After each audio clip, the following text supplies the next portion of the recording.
Hello, everybody, and welcome to episode 66. Welcome to One Day Today. It is a beautiful day here in Nashville, although a little chilly.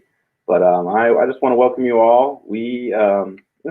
Just to reiterate, why we do this. What is this stage about? What is One Day? It's really, we all have a gift or gifts that are unique to our experience, unique to our circumstance, what we've been through, what we've seen, what we've heard, what we've experienced, what's hurt us, what's inspired us.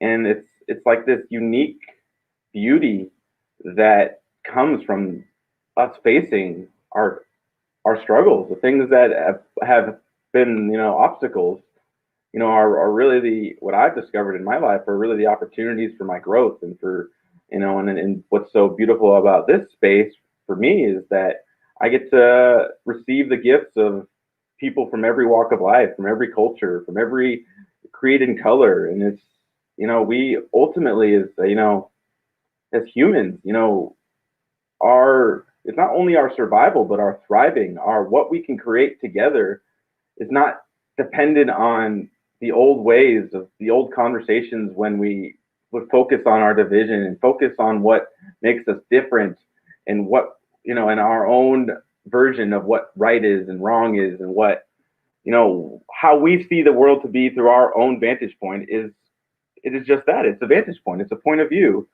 When we can step back and just see the humanity and the possibility in each of us and that we each have something beautiful to contribute, but also we also can be enriched by what we have to share, what we really have, in our heart, in our deepest heart's calling. What do we have that, can inspire and lift us all up in every field, no matter what you do, whatever you're called and your passion is deep down in your heart that you've had since couldn't have had even sentient thoughts. Like you've had something that you've always had the things that moved you, that have inspired you. And what would it feel like if you could just stand in that, what you're passionate about, what you're inspired by, and share that with the world, and if we all are in that space to really hold that space for ourselves and each other, there's so much beauty that we can create in every space we exist, in every, and again, it's like what could we create together? What new scientific discoveries? What new spiritual collaborations? What new recipes? What new musical and artistic masterpieces could we create when we hold up the humanity in each other? And it just together we thrive through, in it's unity through diversity, and that's what we're holding in this space. So before welcome our guest, let me welcome our co-host Matthew. Matthew, how's it going, brother? Doing good, brother, man. Just listen to what you were putting down, and that question you asked, what would it feel like to stand in your power?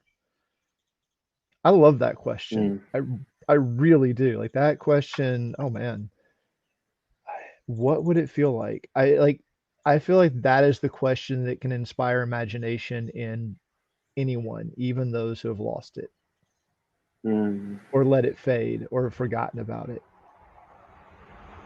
Because it, Absolutely. oh, It's go ahead. for what I was gonna say. Like when that question came, because it's like it's not the idea of inspiration that gets me inspired. It's the question, the important, like the question itself. It's like that makes me look to see, like, well, how could I, like, if I was standing in my power, if you were standing in your power, like, it is an invitation to, like, see, not from just this vantage point that we can just barely see through the goggles of our, just, of our right in front, what's right in front of us, but it's like it invites, there's something that we're not seeing to be discovered, an invitation. Yeah, the power of questions. Like I don't have a lot of answers, but I got a lot of questions, and I like that one. Hmm. I very much like that one. The conversations that it could start. Yeah, I mean, it's Socrates had that right. So I'm really excited about both of our guests today. So I'm just gonna jump right in. So let's welcome our first guest. We have with us Luke Reynolds. Luke, welcome. Hey, Thank you for thanks so being much. here. Thanks so much for having me on, and I'm really looking forward to it. So are we. Absolutely. Yeah. Mm. Yeah. Well, if you're all right with it, we're just going to hop to it. I'd love to hear your story and for you to share with us. Well, Definitely. sounds good to you. Then, Luke, the stage is yours. All right. Thanks, Abram. Thanks, Matt. So, yeah. So when I guess I'll pick up with the question that you guys sort of left off with, that idea of power, and I've been thinking a lot about what does it mean to be empowered. Especially, I am a teacher and a writer, and one of my goals is to empower the students I work with and the people who might read what I write, and especially the middle school students who do. And what does it mean to be empowered? And I think I come to an interesting place in my life, and this is where maybe I'll start our conversation today, or at least my story. My part of it is, I'm a dad to four boys, ages 12, 6, 3, and 10 months. And my third son, when he was born, it was an interesting moment because it was probably the moment of my greatest vulnerability and also the greatest power I've ever felt. And it wasn't power because of anything I did. I was in the hospital and I was a completely, I was sort of an active bystander, I'll call myself, to the process, right? But when my third son was born, he, unlike the first two who came out and we heard them cry and, these great moments of joy and excitement to welcome them into the world and hope that they'll be able to grow and learn and develop their authentic selves and be sensitive and all these things I hope for my boys. But my third son came out and it was silent. And I'll never forget the doctor and the nurse just sort of pushing me away. And then all of a sudden we heard in the hospital, we heard across the entire intercom, code white, code white. And it was literally probably about 15 people that just barnstormed our little hospital room. And my wife and I were just pushed back, and she's looking at me and I'm looking at her, and we both felt deeply terrified. It was the most fearful moment, probably the most vulnerable moment I've ever had in my life. We heard nothing. All of a sudden they had this tiny little body on a table, back on the side of the room, and they were wheeling in all these devices. And I just heard people yelling and all things going on. And it felt as though in those next, I don't know, I think later they told us it was like 2.5 minutes, but they might as well have been 2.5 hours to me. And, it was this weird feeling like there was nothing I could do except cry and hope, right? Cry and hope and pray. And that was essentially it. And I've never felt that level of just sheer inability in my life, right? And every other time when struggle has come, I've always told myself, "Oh, there's something I can do about it. I can work harder. I can, help someone else. I can ask for support from someone else. I can bond with other people." And in this moment, it just felt like there's nothing. There's nothing I can do except hope and wait and sit with this struggle. And the reason I think looking back, the reason I'm thinking that the reason that comes to mind when I heard you both talk about power is I think genuine power comes when from that place when we realize we're just floored, right? Like we have nothing. We're kind of brought to the end of ourself in terms of the conscious, oh, I can do this, right? Like I know what to do. And when I think about the students with whom I work, there's a certain, I guess I'll call it like a facade of power. And I think we all have some version of this, right? Where we think, hey, I can just kind of make it happen. I can, use whatever ability I've developed and had to just kind of do it. And I think that's a surface level power, that facade. Like, yes, I can get this, excuse me, I can get this assignment done, or I can do what it takes to, run the mile a little faster, or, get to school on time, or do all these things. But then I think there's a much deeper power that we only get to when we're kind of brought to the end of that surface level power, that facade of power. And that deeper power, I think, is a very humbling power. It's not a power of striving, not a power we get by, just by accomplishment. It's a power I think we get by acceptance. And I think that's for me, that's been a common thread of my life. That, my I guess the facade I sometimes put out there, or have struggled to put out there in my 40 years on this earth. I sometimes have tried to say, oh, I can perform, I can do this, I can, just make it happen. And then when I'm sort of pushed below that and sort of floored, I guess is the word I would continually use, there's this deeper power of acceptance that I've noticed. And so in the hospital room with our third son, whose name is Joshua, that was what I got to eventually. The doctors eventually did use the electromagnetic shocks, and they shocked his tiny little body that was quickly turning blue. And we heard in that moment the most beautiful sound that I think I've ever heard, that shrill scream of a child letting the world know, I am here. And that for me was beautiful, and that I wept and my wife wept, and they let us hold him.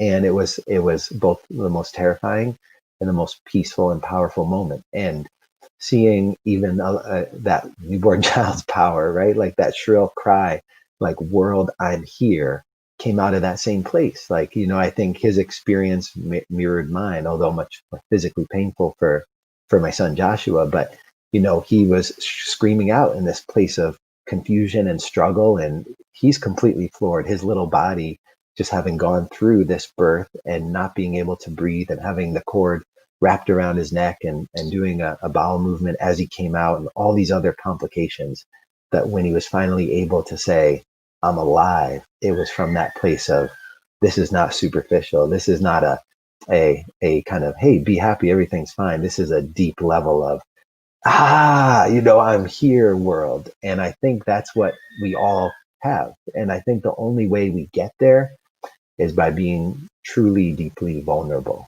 And when I think about my journey, one story I'll often tell to my students, both my middle school students I used to teach, and also the college students with whom I work now, that I teach now. I talk about, excuse me, my own time in middle school, when I was very different than I am now. And I used to shoplift, I used to steal. I grew up in a home of five boys, four brothers, wonderful brothers. But in our home, there was always incredible turmoil. My parents, like, I'm sure many can relate. My parents fought like crazy. There was screaming and yelling, and home just felt very unstable and unsafe. And you never knew what was going to happen, and whether somebody's hand was going to go through a wall, and who was going to get called a name, and who was going to, who was going to feel incredible confusion and pain and hurt and all of these things. It felt very chaotic. And so stealing was a place I went in middle school, right? It was something I could control. And I remember doing it in middle school. And when I tell my students now, they're in disbelief. They say, Mr. Reynolds, Professor Reynolds, we can't imagine you doing that. And but that's a part of my journey, right? That was one way I dealt with the chaos and the confusion and the struggle of what I saw around me. And it was only as years went by that I began to see the power in facing the struggle and the hurt and the confusion and the trauma. And I think there's really no way around that, right? No way to dig deep without facing it with the support of others we love, and slowly peeling back the layers to figure out what happened there, and how did that happen, and how do I process that and deal with that and move forward. And so one of the people that really began this journey in me and with me was my oldest brother, Christopher, who is deaf. And he had many of his own struggles, as you can imagine, as a profoundly deaf young man growing up in a public school system in the 1970s and 80s, facing, the kind of bullying that, we see glamorized in Hollywood, but he lived it every day, and had to wear, now where hearing aids have become, much more structurally and technologically sound and streamlined. My brother Christopher had these big hearing aids. And so when he was in college and I was in middle school, the two of us formed a bond. He really took me under his wing when I was shoplifting. And I'll never forget the first day I got home from school. And the first day he said to me, Luke, we're going running. And he was into running. It was his way of processing, right? He would go on a run and sweat and just feel the connected to something beyond his struggle with his own deafness. And he forced me to go with him. And I didn't know where we were going, and he was deaf. So as much as I yelled, "Stop! I can't keep up," he didn't. He couldn't hear me and kept running. And we went 3 miles. And every day he forced me to go. He'd grab me and say, "We're going running." And he began to talk to me and say things like, "This is not who you are. You're not going to grow up and be this guy who finds refuge in breaking the law and stealing and just hiding from the chaos around you. You're gonna process it the way I am processing my deafness." He hadn't figured it out, but he was challenging me to take part in the journey he was on.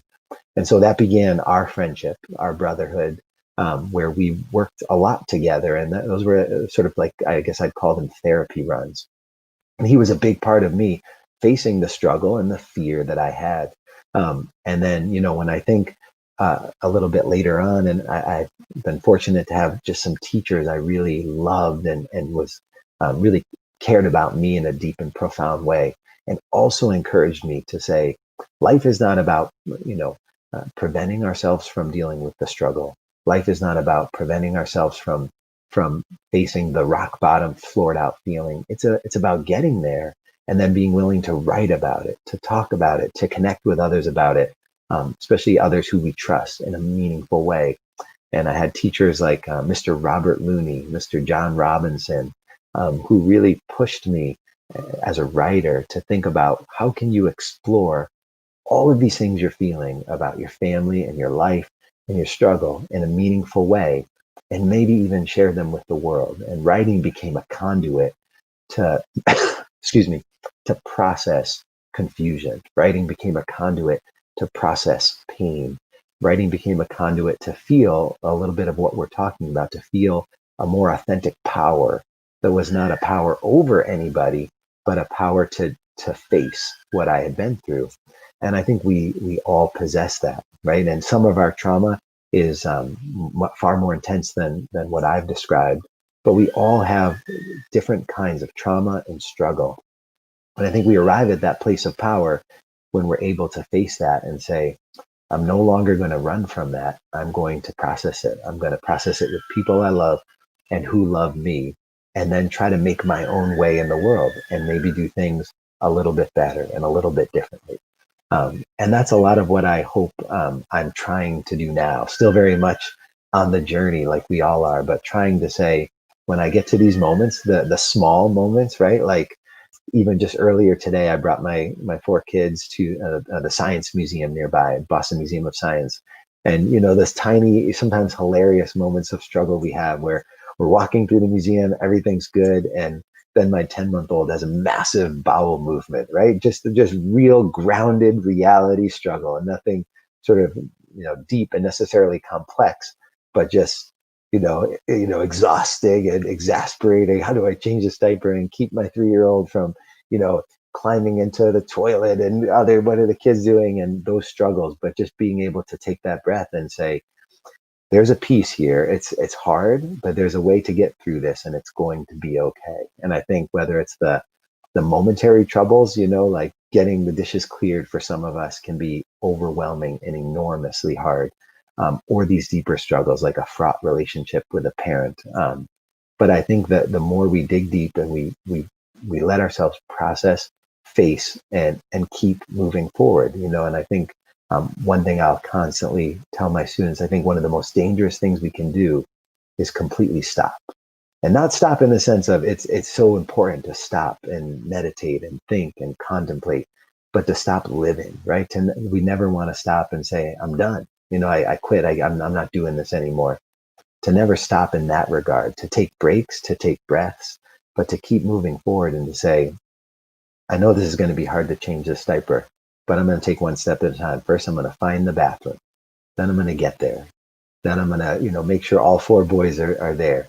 Then I'm going to slowly find the changing table. That it's literally one step as we move forward. For some of us, looking at the enormous dishes we've got to do, or looking at the enormously fraught relationships we have. Maybe it's one phone call, one way to to be honest about who we are with the people with whom we struggle and see if there's a step forward. And so that's sort of been my journey to move forward, to face struggle and to see that power comes not from a facade, but from being sort of vulnerable and floored, and then being able to speak to others in the world about who we truly are. Thanks for listening. Thank you, Luke. Thank you so much for sharing. That was beautiful. Everything you shared, just the story with your son, and also just the way you're saying about power. Really, just kind of, for me, it's that the process, of when we experience, like I've said this before, but it's like we kind of see the world, in our upbringing, and through, like, we're like kind of born in a bubble. That's kind of how I put it. And it's like, until that bubble pops, until we hit rock bottom, as you were saying, like, we don't really know who we are, and or what the world is. It's like it's the discovery that we're so much bigger, and the world is so much bigger than our thoughts about ourselves and our thoughts about the world. And it's like there's this perspective that we're born into, that we don't even know we're born into it. And it's just like what you're saying about, the power is in the vulnerability, and the strength, just so many, every scripture points to the same, like there's strength in vulnerability. And like, that's the ultimate, like, when it's like, and knowing that we're truly powerless over the grand scheme of the universe, it actually gives us power in our acceptance, like you're saying. Was there like a point in your life, your story is obviously, you embodied this, but is there a point in your life where you really discovered your power?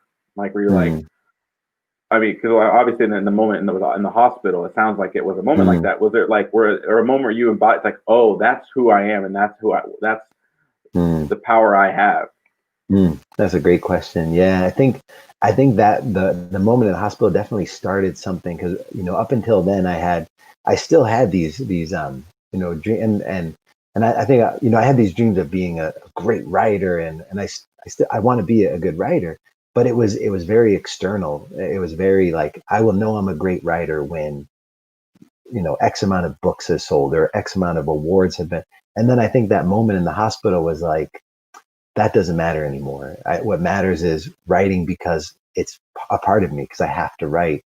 And I think now when I write or I teach, it's from a deeper place of vulnerability, rather than looking for some kind of external feedback to say that was good writing, or that was good teaching. It's Right. more just trying to be more authentically who I am, and not worry about any external response. Right.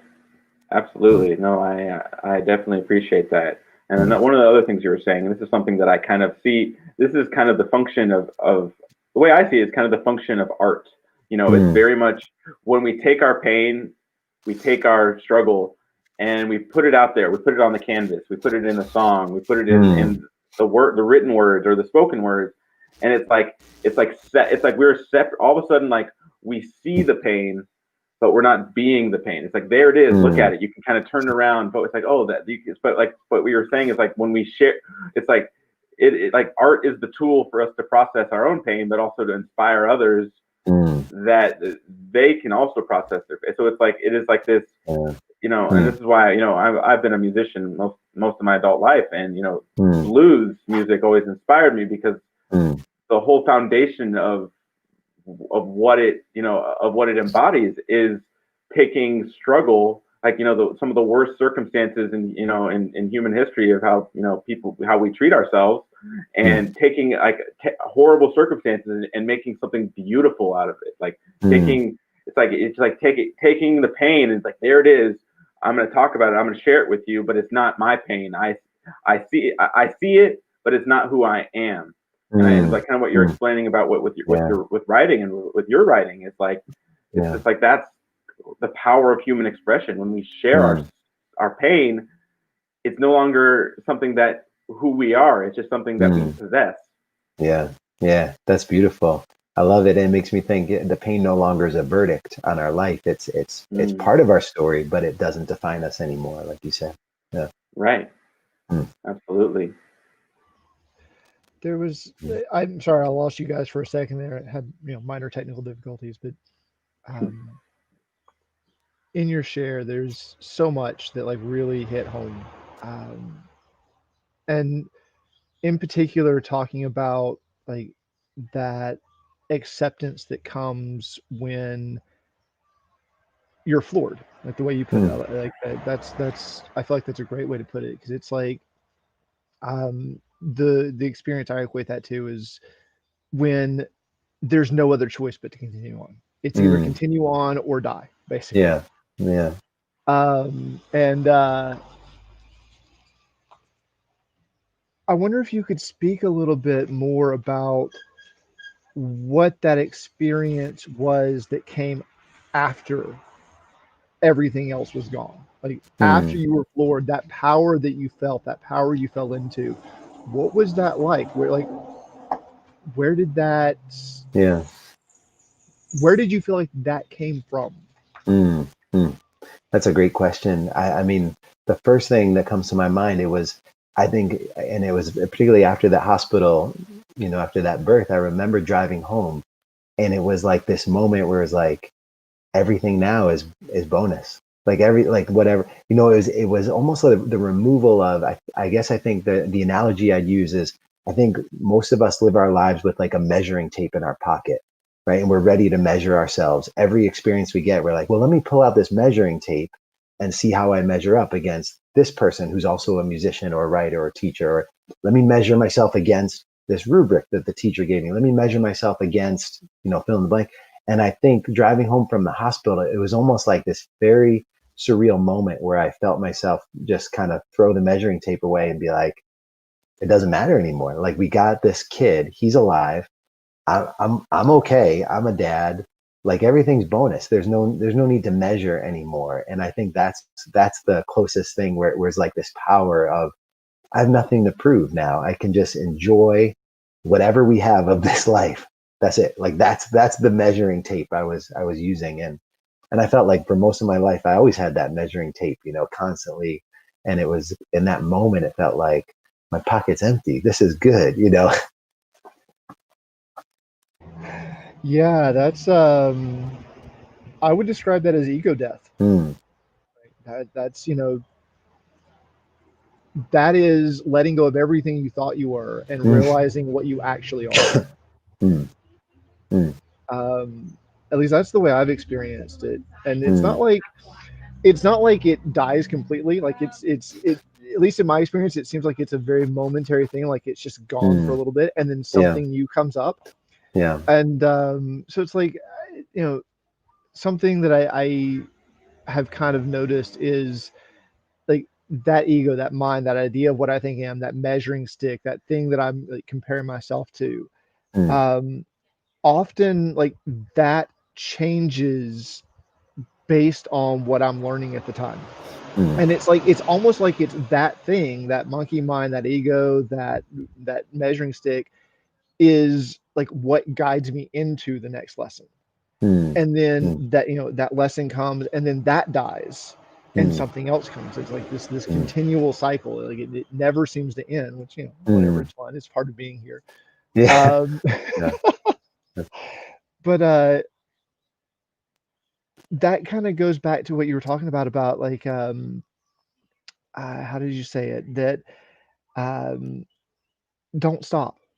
Mm. Like don't stop. Mm. And um the recognition that we have that choice to stop if we want Mm. to. Mm. Like we can end this Mm. life anytime we want. We have that Mm. power. Mm. But like facing that, recognizing that it's a choice and that we can go on, and then like learning what's underneath, Mhm. like that power of acceptance that you were talking about, like Mm. that's a continual process. And I see it a lot in parents. Like this is Mm. kind of I'm not a dad myself yet. Mm. Um, but like I see it a lot in, it's 2.5 weeks in, you haven't slept at maybe an hour a night, if that. There's another diaper to change. There's another bottle to be made, and there's no choice. Mhm. Like, what are you gonna do? Let your kids die? Let your kids like lay there Mhm. in a dirty diaper? you're so exhausted, Yeah. and yet that is also like, to me, that is an opportunity to discover what you really are. Mm-hmm. Mm-hmm. Yeah, that's a great analogy, and I think it's so. I think particularly when I was working with my middle school students and the college students now, they consistently feel like maybe some struggle happens, and they think like maybe I should just stop. Like maybe that's my life. Maybe that's a verdict on who I am.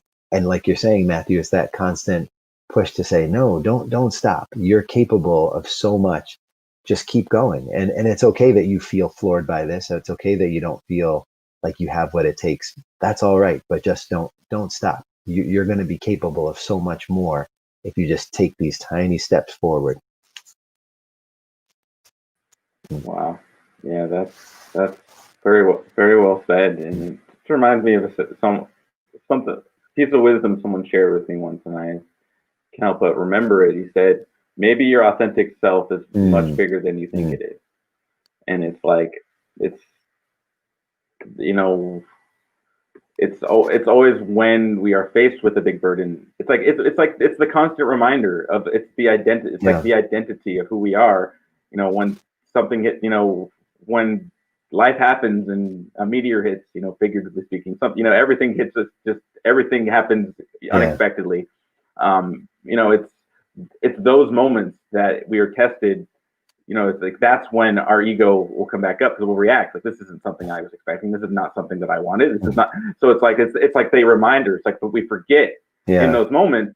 I mean, that's where like the test is in the present moment. And in my experience, it's like when I'm sidelined, when I'm caught off guard, when I am the most prone to want to follow anger or fear or any toxic emotion or anything. If I'm prone to do that, like it's that reminder, like, oh wait, that's not me. I don't have to follow that. But it's like seeing that, and then making that choice, like Matthew was saying. It's like, okay, here's that emotion coming up. Here's that fear coming up. Here's that one thing that I didn't want to face coming up. I'm either gonna like swallow it and try to just pretend it's not there and lie to myself and everybody else, or I can face it and see it as something that there's a new. It's like my experience life is like a hill with no top, but it's like it's a hill with no top, but it's always climbing because if we were just reached this place where we're at the top of the mountain and we're just safe and happy and safe and comfortable without chaos, without unknown, without risk, there's no opportunity, there's no reward. So it's like the dance between chaos and order, between just our struggles are what allow us to grow and to deepen ourself and our understanding and our experience of joy and power. Yeah. Here. Well said. Yeah. Luke, it's been such a pleasure having you. We're going to check back with you in just a little bit. We're going to have Gideon, our second guest, come in. But thank you so much for sharing your story and your insight. You just have very powerful, just insight, wisdom to share, and I just really acknowledge who you're being and just what you're up to, and you sharing your story. We're all like, we're enriched by you being you in this world. So just thank you for being you. Thank you, guys. It's feelings mutual. Wow. Thank you so much. Luke. It's been a pleasure. So we'll check back in with Luke in just a moment, but I would like to take this moment just to invite you, share your gift. That's why we're here. We're here on this stage to we want to share your unique genius, your unique gifts. Like you have something, like I said earlier, that enriches us all. You have something that we all learn from, that we all grow from, that we all are lifted up by what you've experienced. And when you share yourself and share what you've been through, we all can see ourselves and we can all learn and grow and deal with what we're dealing with. And this is our joint human experience when we see ourselves in each other and we hold the space, and we want to hold this space for you. And that's part of what our mission is bringing you and me and communities together in joyous celebration, unifying humanity in our diversity to create a better world for us all. Now I would like to welcome our second guest. We have with us Gideon For-mukwai. Hi, Gideon. Hi, Thank you for being Abram. here. Thank you for inviting me to be here. I'm so excited to have you with us, my friend. Thank you, sir. Well, I want to hear more of your stories because we spoke a couple weeks ago, and I just you had so many things that inspired me. So I just want to, if you're okay with it, I want to jump right to it. Are you Okay. ready? Yes, sir. Let's do this. All right, Gideon. The stage is yours. Thank you. Thank you. Thanks to you, to Matt, and of course to Luke. Where do I start? I know the question we're reflecting on has to do with when you find your power, even in the most vulnerable moment. What does that mean to you? I'd like to begin first, maybe by sharing with you a little bit about where I grew up. Uh, I grew up in a tiny little village in the hinterlands of Africa. Grew up in a country known as Cameroon. If you look at the map of Africa, you split it into four. Very likely you pass through Cameroon because it's somewhere there in the center. Far away from the places where you have on the spotlight, totally in the shadows of the world, if I may say. In a village in which you have by far more cattle up on the hills than people down in the village. A village in which you have more squirrels running around than children in the schoolyard. But it's a village in which every mother is your mother, every father is your father. That means there's a lot of collective harmony. If you go wrong, someone will tell you. Doesn't matter whether you are their son or their daughter. And if you're in need of some help, someone will step in to help you out. So I grew up in those circumstances whereby not only my mom, who was a widow, could correct me, everybody could correct me. And growing up, I got a lot into trouble. I was always getting into trouble at school, getting in trouble at church, getting in trouble everywhere. But thanks to the collective power of the village, I was able to start finding my way out in life. Growing up, I had one severe fear, the fear of standing next to a horse, four-legged animal. That was my greatest fear of growing up. Second fear was not doing too well in school. But thanks to the nurturing power of my mom and the other role models, I've come to overcome most of that. But as I grew up, I had a strong curiosity of knowing what's going up, what's going on the other side. I'm always curious to know what's happening beyond. So I would go to other villages. I'll go visit my cousins. I visit parents in other places, and I've always developed a likeness for moving or seeing what else is happening out there. And as a result of that, I've been moving a lot of times as an adult. Since 1998, when I left home in Cameroon, I have moved perhaps more times than everyone else that I know of. I moved to South Africa. I worked for a couple of years in South Africa, and even within South Africa, I worked in Botswana, back to South Africa. Then I went to Singapore and worked in Singapore as a firefighter, leading a team of about 35 young people. And even within Singapore, I moved at least three, four, five, six times. And then later on in 2006, I came to US, went to work in Orlando. And the guy that I came to work for him, he got really sick and I had to move again. So I had to move to Reno, Nevada. And from Reno, Nevada, I moved to Oregon. From Oregon, I moved back to Singapore. From Singapore, I moved back to US. So I'm constantly on the move. And one thing I must highlight is that beyond staying in a small village, where the greatest fear was the fear of failing an exam or the fear of ever standing face to face or walking close to a horse, the greatest fear that I've been facing in the last several years is the fear of flying. It is very, very devastating for me. Sometimes I can literally, just to say, use something that Luke talked about. When I'm about to go fly, I feel like my bowels start moving. I almost feel like a 10-year-old whose bowels could suddenly just give way. And so I have looked at different ways of coping with that. And there are so many experiences because as part of work, I've had to go to many, many countries, more than 20 or 24 countries. And within the United States, I've been to maybe 40 states for work. So how do you go to places? How do you take this curiosity that is deep inside you and still be able to go out there and meet people and enjoy places when you have a fear for flying? That has been very, very crippling for me. It's very challenging. Now, I'm willing to go anywhere else, but I don't like flying. But because of the fact that I have to be out there, and if I'm going for a good cause, I will have to tighten my belt, get onto that flight, sit there, and go.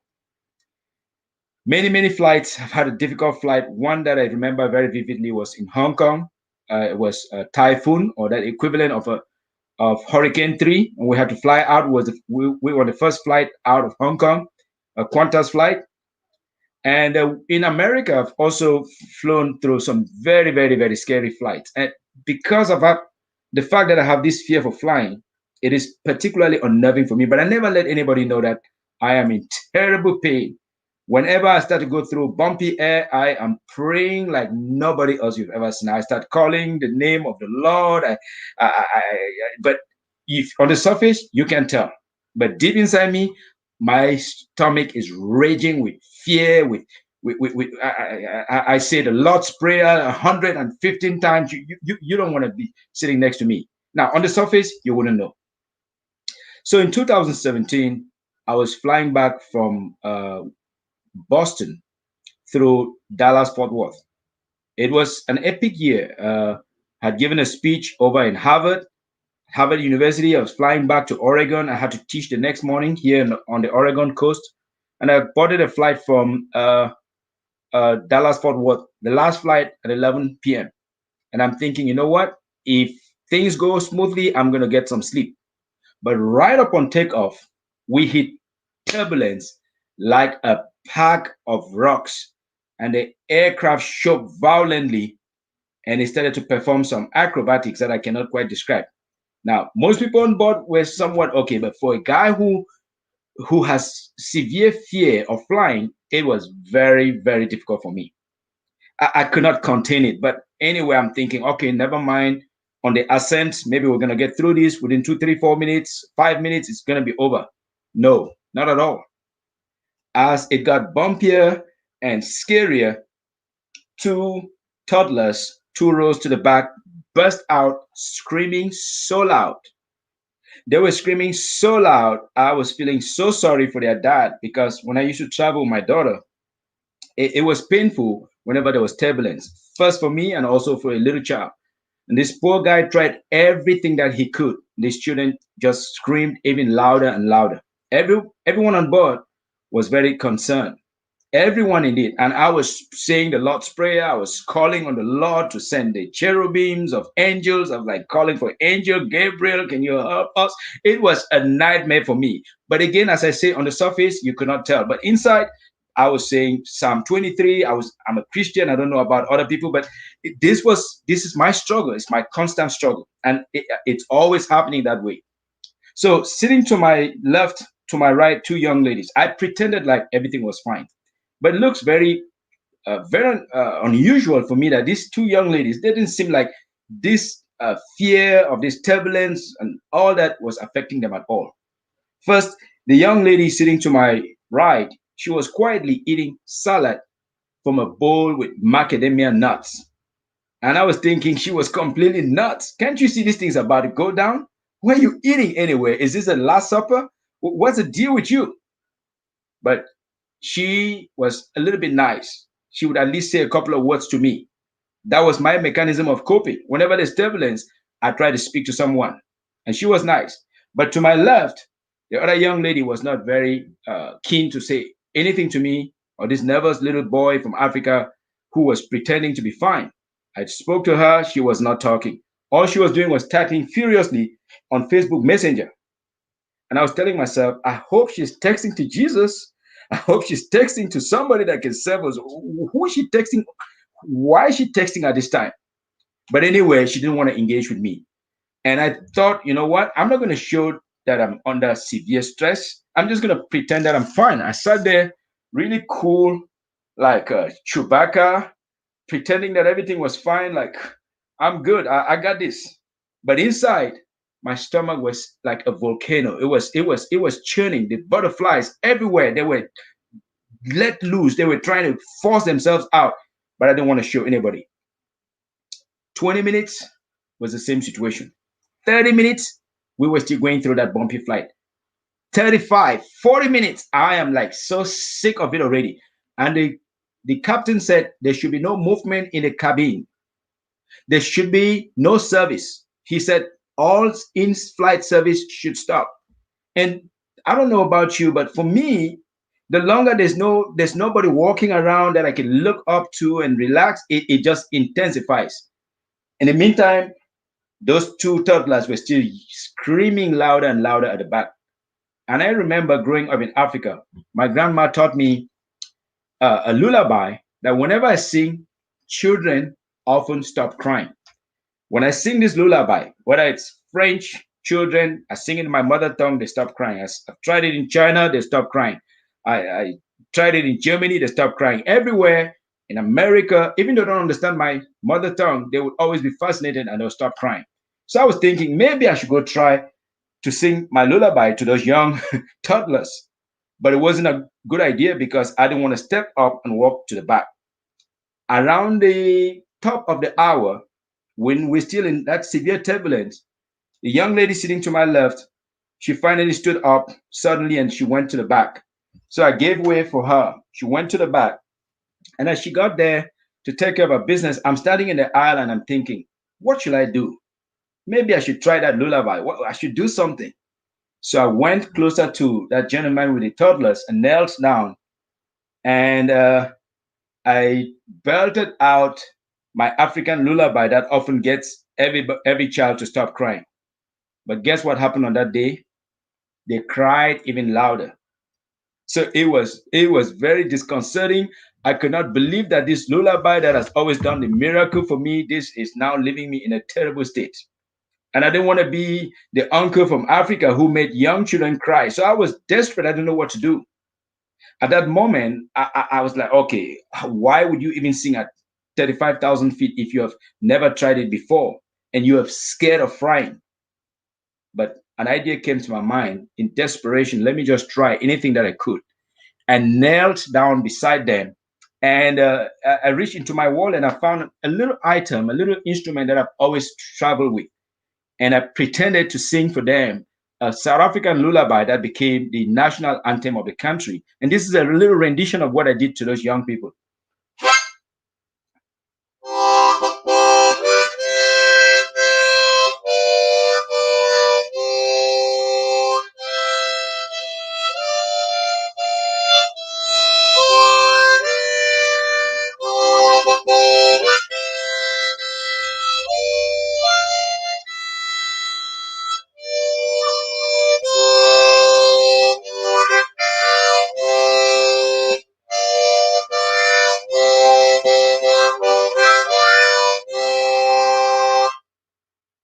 Even without finishing that South African anthem, to my shock, those toddlers suddenly stopped crying and they were staring up at me with bright eyes like, what are you doing? You mean you got this little gadget with you and you've been sitting here all this while you couldn't do anything about the situation? I, in that moment, I connected with them. I look at them in the eyes and look at me, and we had this unique moment. I didn't want to stop. And it was a beautiful moment because in my fear, in all my I was terrified and fear stricken. In that moment, there was a strong connection that took away their own concern, and it also took away my own fear. But I was stopped short of that deeper connection when the lady came from the back. She tapped me on the shoulder, and I had to quickly sit back in. But in the meantime, I'm looking at those children, and they're looking back at me. I look at them, they look at me, and it was such a relief for me. I kid you not, in the next about 15 minutes or so, the seatbelt sign finally came off and in-flight service started. It was a beautiful moment for me that showed me something very important, that when you are at your weakest, you are strong. And when you are at your strongest, you are weak. But I forgot about that experience because the rest of the flight was fine. When I dropped off in Portland, Oregon, and I was walking through the concourse, a lady asked me, "Are you the young man who helped those two children who were crying on the flight with your harmonica?" I said, "Yeah, I think it was me." She said, "Really, it was you? You know, their father was looking for you all over the place to say thank you to you, and he couldn't find you." I said, "Well, not a big deal. All I wanted to do was just give a little try." And she said to me that that was the situation. I said, "I'm glad that they stopped crying, and also it just helped me in some small way to relieve my own fears." The next day, I shared the story with my students, and they were like, "Oh, Mr. G, so you were pretty much like a fairy in the sky." We had a good laugh about it, but I know that it wasn't so much about a fairy in the sky. It was just that sometimes when you are at your weakest, you could also be your strongest. But the key there is to look beyond you and not only to look at yourself. You never know whom your tiny light could shine and uplift when you're at your weakest. So it's not always good to look at ourselves, but also to look at others. So I just wanted to share that today with you and hopefully with others because we are all strong, we're all weak. Like Edith Wharton says, there are two ways to spread light. You can be the candle or you can be the mirror. I'll let you choose. Thank you, gentlemen. Amen. Wow. It was beautiful. That was such a beautiful story. Thank you for sharing. Thank you. Well, I have a yes, I have a quick question. thank you, sir. Like, I love that story, and I love the lesson that came from it. But do you still get scared when you Absolutely. I fly? get Does that scared still all the happen? times. The only reason I fly is that I can't find any other means of travel. If I live in Europe, you never see me on a flight because there are trains everywhere. I love to be on the train. I love to be on a bus. Prefer the train more, but in America, it looks like there's just no option. So I only fly if I have to. If I don't have any reason, I will drive everywhere that I can go, or maybe kayak if I can kayak.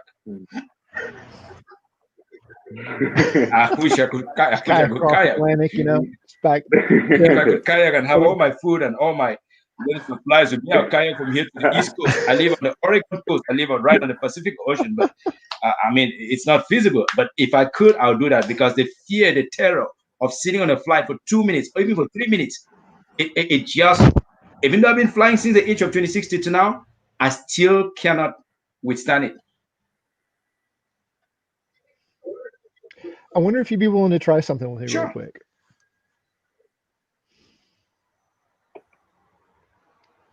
When you just kind of pause for a minute, close your eyes, and just imagine you're about to get on a plane. Mhm. What is the first thought that comes? Turbulence. What is it about the turbulence that frustrates you? Uncertainty that is this thing is it gonna go down or is it gonna get to the destination? So, would you say that it's really a fear of flying, or maybe a fear of something else, something that could happen while flying? Maybe it's both, but I know that I only experience that when I'm flying. But when I used to be a fire captain, I would rappel down a tiny little rope, and I would never have those kind of butterflies in my stomach. But when I'm flying, it really, really gets into me. I've learned about meditation. I've learned about all kinds of things. None even comes anywhere close to giving me any relief. My wife prescribed me to get some stuff to make me sleep. No, the moment there's the slightest bump, I'm all awake. I fly from here to Asia 4 or 5 times in a year, and I seldom get 5 minutes or 10 minutes of sleep. The slightest bump, I'm awake. Go back for a minute. Just kind of go back to that getting ready to get on the plane, feeling like the fear of the turbulence, and see if you can go back to the first time you experienced that. Yes. I think the very first time I flew was, I think I was 26 or 27. Growing up in Africa, of course, no planes, at least not. There were planes, but only for international travel and a little bit of domestic travel. And from the first time I flew, I've been having it since 1998 till now. I have not had any relief at all. What happened on that flight? That very first flight? That first flight to Johannesburg was peaceful. There was no issue. There's just turbulence every now and then. And then every other subsequent flight, whenever there's turbulence, I'm awake. Some people say it's claustrophobia. Yes, I do have some fear of being in a confined space, that's for sure. But, and then I have all kinds of nightmares about aircrafts and all stuff that, but again, No, the word that stood out the most is uncertainty, yes. like the uncertainty. Mhm. There's something I suspect I, that there really is only one fear, and that's the fear of the unknown. Yeah. And however we come to face that fear, Mhm. like it seems to be unique for every person. Yours seems to be flying, the Mhm. turbulence, the unknown.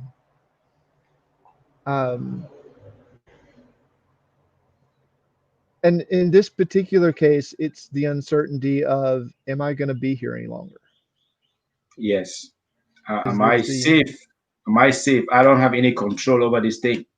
Sometimes they say they turn off the seatbelt sign, and less than 5 minutes later, it starts to vibrate. It starts to go like you're thinking, is this guy really sure about this whole thing?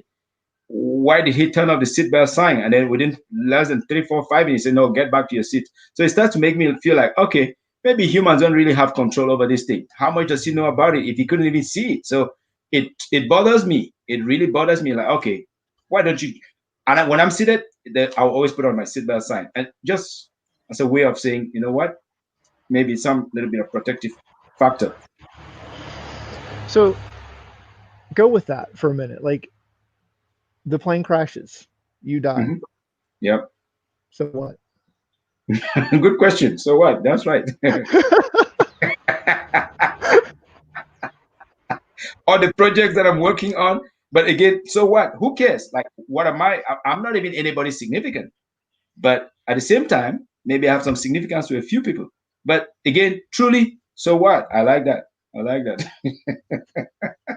Better people have died. So who are you? Presidents, senators, like what the hell? Yeah. Yeah, Who are you, Gideon? one of my very first interviews I did for One Day on the Deep Dive was with a woman who her son died of a drug overdose when he was 18, and she just so happened to be a grief counselor, and she was getting ready to launch a new program dealing with grief on the day she got the call that her son was in the hospital.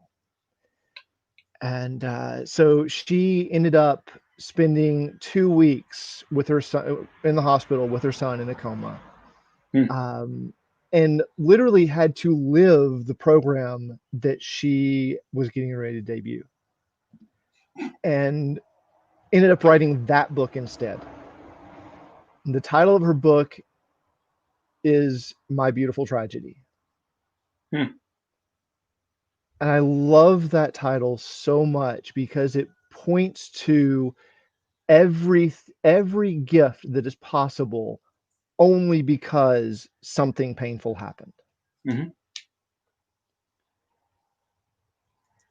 And this takes me back to that place of, so what if you die? Mm-hmm. You know, in many ways, to me, the source of fear is a lie. And the fear that you're talking about, the fear that you're facing, is this fear of uncertainty, this fear of, am I going to make it, the fear of the unknown. And as scary as that can be to contemplate, Mm-hmm.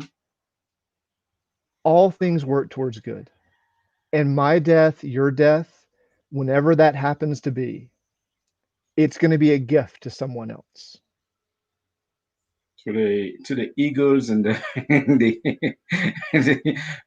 I agree with you, Matthew. All things work towards goodness. I don't mind to die, but I don't want to die in a painful way. That's my fear. Maybe suffocation, that kind of stuff. Mm. That's the one that maybe bothers me. If it slip in and that's it, so be it. So what? But So yeah, I let's think that there's still a certain part of me that I've not diagnosed, I've not found yet, I've not been able to articulate it all to even come to full comprehension. I've read tons of literature about how these gadgets are designed, airplanes are designed to be studied, and I've studied that. I've bought some courses on, uh, all kinds of metaphysical and non-metaphysical. I'm a religious person. Like I said, I will pray like you can't believe. Whenever there's turbulence, nothing, only turbulence. Everything else is fine, mm. or at least moderately okay. So in the interest of time, because I want to bring Luke back in here in a minute and have the round table, but I'm going to leave you with a question.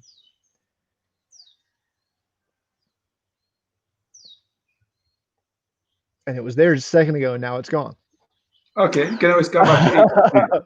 So You can always email it to me if you yeah, remember. if it comes back around, I will email it to you. But I'm going to bring Luke back in to the discussion and let him comment. So Luke, where are you at with all this? Well, thank you, Gideon, for sharing your story. And I think one of the things about fear, I agree. I think the uncertainty we feel is fear poking its head up, right? And like my son, like I can relate to what you described getting on the plane. I think that's what I felt in that hospital room when we're afraid and we have no control. You weren't the pilot. I'm not, the doctor. So we're kind of in this place where we're just praying, hoping, waiting, and there's nothing we can do. And I think that's when fear seems to be the strongest. And I think the profound thing that stood out to me about your story is that you continue to fly. And that's I mean, that's the cool thing. And I think that's the testimony to what this thing is that we call life. And I think, as much as I wish I could say I left the hospital room and no longer feared, no longer, I do. And every time my 10-month-old gets near the stairs, I'm like, don't fall down the stairs. I don't want to go to that ER. But I think the power is not that the fear is completely removed, but the power is we hopefully all of us find ways to keep going. Like you get on the plane, you use your harmonica with the kids. We do hopefully keep moving forward, even though we feel the sense of fear, and that's that's beautiful. Thank you. So thank you for sharing. I was laughing, and I loved hearing your story. It was awesome. Thank you. But the harmonica helped me to cope with it a little bit, but only when I transferred my pain to someone else, then I had relief. But when I was focused only on myself, I was in the deepest of doldrums. That's the biggest lesson for me. If you start to empathize with others, you reduce your fear. But if you focus only on yourself, your fear heightens. For that moment of connection with those kids, forget about myself completely. Yeah. Wow. Yeah. I love that. And I think probably what most of us do, right, is when we feel fear, I feel like sometimes when I feel fear, I just want to cave in, right? Like it's almost like I want my head and my shoulders kind of, like I curl up. But what you're describing is the opposite of like look out when we feel afraid. And so thank you. Thank you. So real quick, Gideon, like just kind of take a moment and if you would like respond to Luke's story, like how did you feel? Where did that leave you? Oh, I love the humanity of that story very much, and it really took me into the maternity room. That moment with you and your wife just watching without the ability to intervene. Uh, it was a very tender moment, but it also shows that we need to develop a sense of trust because we are not always in control. We're not even in control of this life. So we need to trust that things going to work out fine. And I'm glad that it worked out just right for you. And being a man of faith, you and your wife, you were able to transcend that based on your faith. That was powerful. And the other piece that really stood out for me was the 10-year-old, not the 10-month old, you know, in the middle of the museum. He lets go. He doesn't give. Yeah. And it is a powerful moment. It stood out to me more than anything else. But it also reminds us that we're not special. Some psychologists say that adults are babies with bigger bodies. So we are not too different from babies. If we can make ourselves a little bit more humble, a little bit more silly, a little bit more goofy, a little bit more quirky, then we can actually enjoy this world. But when we become too stuffy, too stereotypical, we don't enjoy the beauty of the world and whatever is happening around us. Yeah, that's so beautiful. I love the way you put that, and I think that prevents. Do you ever feel like sometimes you know there's a lot of people with whom we could connect and have genuine relationships and all that, but like you said, we're so worried about being silly or or other that we don't even know, and so I like that. Yeah. Or we're too dressed up. We're too preoccupied with what the other people think. That 10-month-old, I don't care. It's my time to respect nature. I'm doing it right here, right now. You guys better pay attention. So that really, it's really an aspect of humanity. And I love the fact that children can teach us just as much as adults can. Because at that moment, if he didn't do that, I think we're depriving him of his childhood. We're depriving him of his humanity. We're depriving him of the beauty of knowing that I am in the comfort and the security of my dad and my elder brothers. Where else is a child supposed to be more safe? Should be safer with us. Yeah. Right.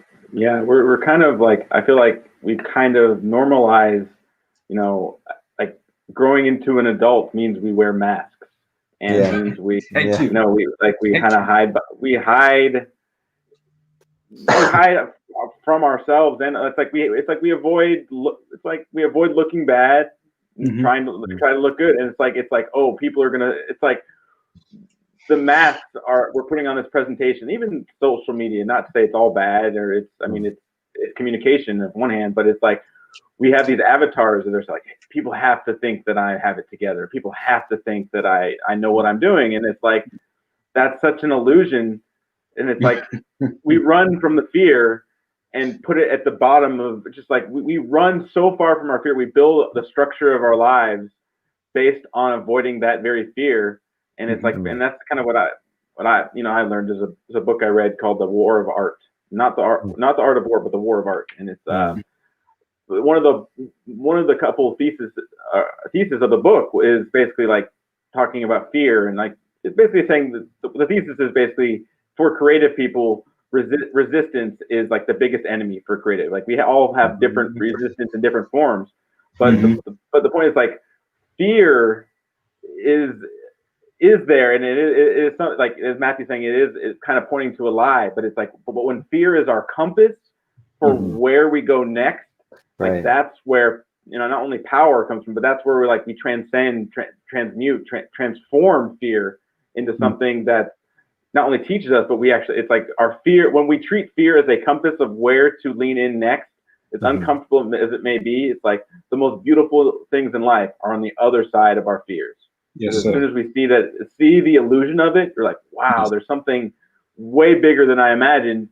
The fear, it's just the idea, because that's the way our heads work. It's like we will like marinate and ruminate on a thought, and it will become like, it'll just kind of spin. It's like, oh, this is scary. This is really scary. And then it's like something and reinforces it. It's like, oh, this is really scary. So it just gets exponentially more scary. But it's like we get worked up, like just with our mask of.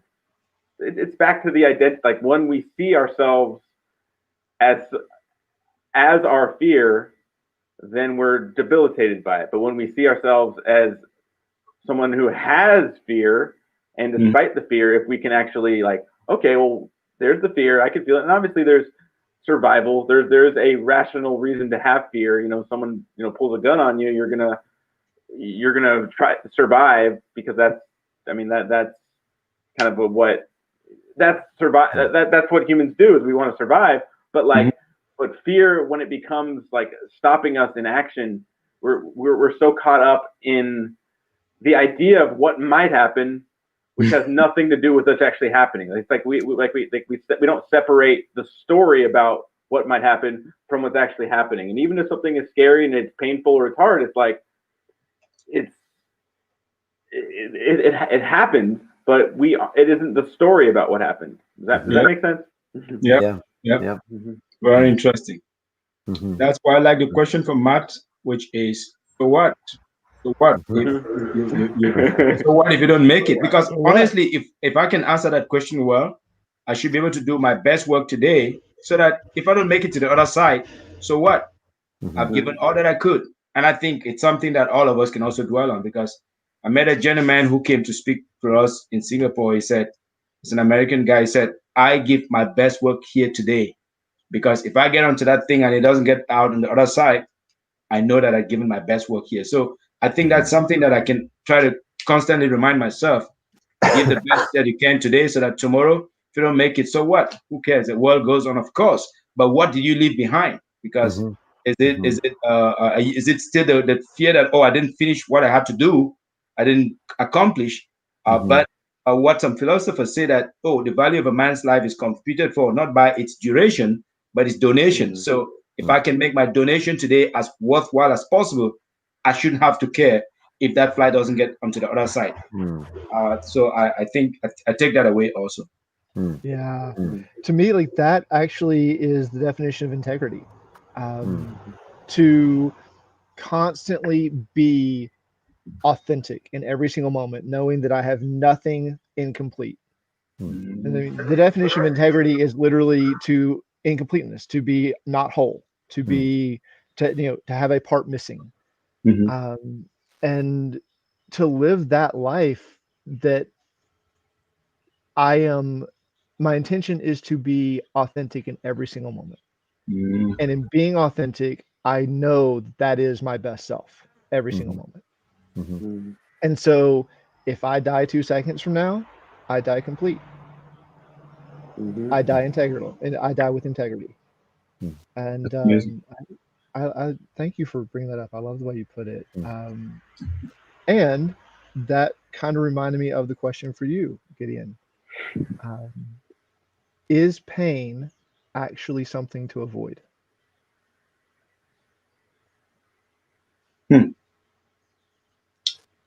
At a natural state, yes. It's something that the body would naturally, if you get a burn, you naturally cringe, you naturally contract. But as a creative force, you shouldn't avoid it, because the musicians only get good by trying to play the instrument over and over. Some have scars.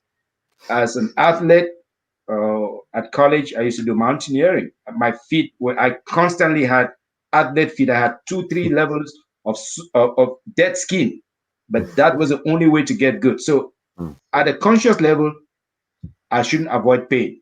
But at a natural human level, pain is to be avoided, because the body doesn't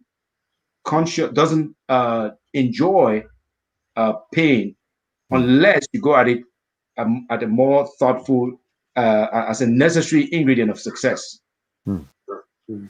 Exactly. And so maybe that is pointing you to the lie in the fear of the pain of dying, or the fear of dying painfully, of dying suffering. I think to some extent that's why I still would fly for work. I still went about before COVID. I was literally flying every week on the East Coast, mostly working out of DC. But I also took that decision because I wanted to avoid longer flights. I should have been working from Oregon, but I decided to move to DC just so I could have shorter flights. So the shorter time I'm in the sky, I'm fine. I'm up there. This thing is out of my control. I don't want to do it. And I love Hawaii, but I don't go to Hawaii very often, because I'm like, okay, this is going to take a long time. And my wife is not happy about it. But to Asia, I have to go to, because I have family there, I have business there. I still have to do it. Going home to Africa, I can't afford. There are many times when I've considered saying, I'm going to call my family and say, I'm not coming anymore. I'm not doing this anymore. I'm good here. You guys want to come? You can come meet me here. I'm sick and tired of this. Many times I want to quit my job because of that fear. No question about it. Many times, many times. Well, you both have an open invite to Hawaii. If you ever make it out here, I'm here. My roommate's cat has escaped and she is not supposed to be outside. So I need to run and catch her. If you're still around after the show and want to talk for a bit, I'd love to. I have a little bit of time afterwards, but for right now, I'm going to have to bow out. Love you guys. Thank you all for sharing. And hopefully I'll see you after the show. Yeah. Okay. Otherwise, emails is another option. Yeah. We can always keep in touch too. But thank you so much, Matt. Definitely. Thank you. Yeah. Thanks, Matt. Aloha. Okay, so thanks, Matt. So yeah, this has been an amazing conversation. I really just appreciate just everything you both shared. I wanted to, before we end here, I wanted to give you both an opportunity to any last words or anything that you feel inspired to share with us after our conversation. I want to give you both an opportunity to say any last words. How about you, Luke? Yeah. I guess the thing that comes to mind after hearing Gideon, your beautiful story, and just our conversation, Abram and with Matt, I think ultimately what comes to mind is we don't have to have it all figured out, and it's okay to figure it out little by little and trust the process of what we're doing and how we're growing, and that's something I take solace in, that I don't have to have everything figured out, before I live. I can live and learn as I keep going. That's powerful. Beautiful. Thanks so much, Luke. Yeah, for me, I would just say that when we take the time to see the beauty in others, we'll see the authenticity in us. Because when you look at them closer, you see the flaws, you see their contours, you see all the shortcomings. Then you look at yourself and say, okay, no wonder I also have this. So when you see the beauty in others, you see the authenticity in yourself. Beautiful. Yeah. Love that.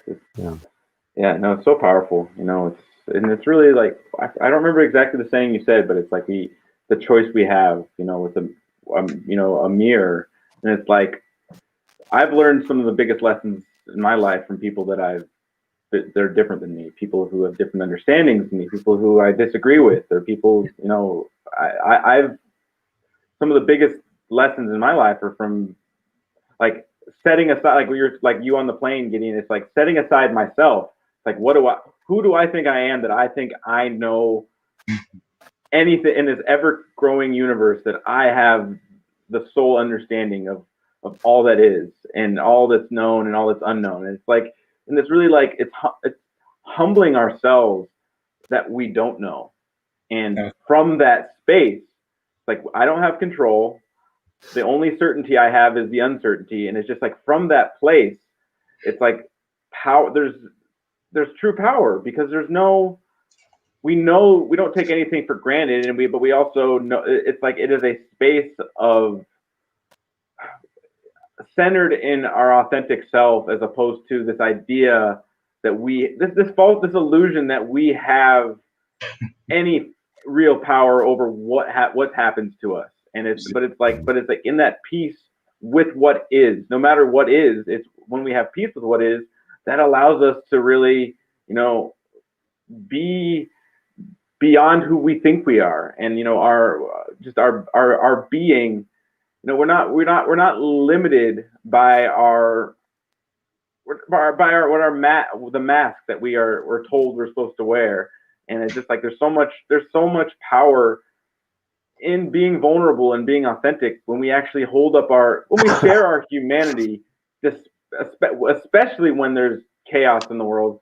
It's like, that's when we hold up the mirror. It's like, that's when we can see ourselves in each other, and others can see themselves in us. And that's really why why we have this movement, is because there's so much possibility when we set aside, I know alone what the truth is, and I know what God says, exactly what he meant by those words. And I know it's like, we're kidding ourselves when we think we have the answers.